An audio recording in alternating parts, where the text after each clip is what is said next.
Marine Hubert, on se trouve là face à une initiative inédite. Oui Muriel, c'est une déclaration inédite parce qu'elle rassemble une grande variété de musulmans, de confessions et d'origines très diverses. Il y a des acteurs du monde associatif, des artistes, des représentants religieux, des imams, des éducateurs, des enseignants, des hommes et des femmes en fait qui façonnent l'islam belge et qui ont décidé de s'unir pour dire non à la radicalisation et pour s'unir pour une meilleure citoyenneté. Vous êtes le porte-parole francophone de cette démarche citoyenne. Pourquoi avoir décidé d'écrire cette lettre maintenant ?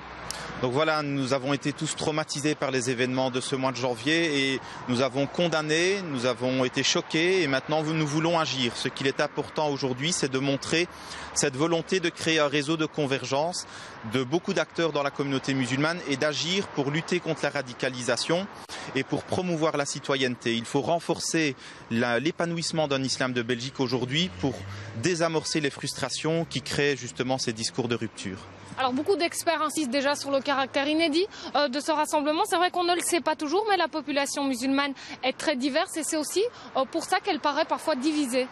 Oui, elle est divisée parce qu'elle a justement cette liberté de pouvoir s'exprimer, mais aujourd'hui, il faut aller au-delà de cette liberté et créer une convergence d'action.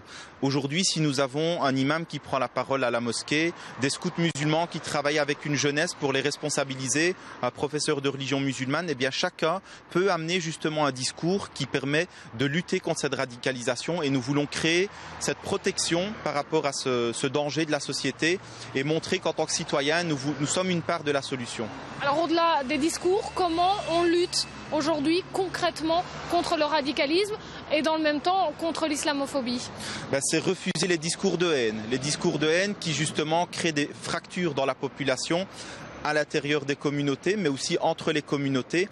C'est aussi lutter contre la haine sur Internet et là le gouvernement a une responsabilité de lutter contre cette haine.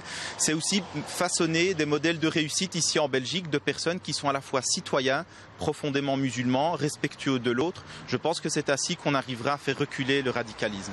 Merci beaucoup Agib El Hajaji. Alors cette lettre a été envoyée ce matin au ministre du gouvernement belge et de la Fédération Wallonie-Bruxelles pour ce nouveau réseau qui vient de se mettre sur pied. C'est une véritable main tendue.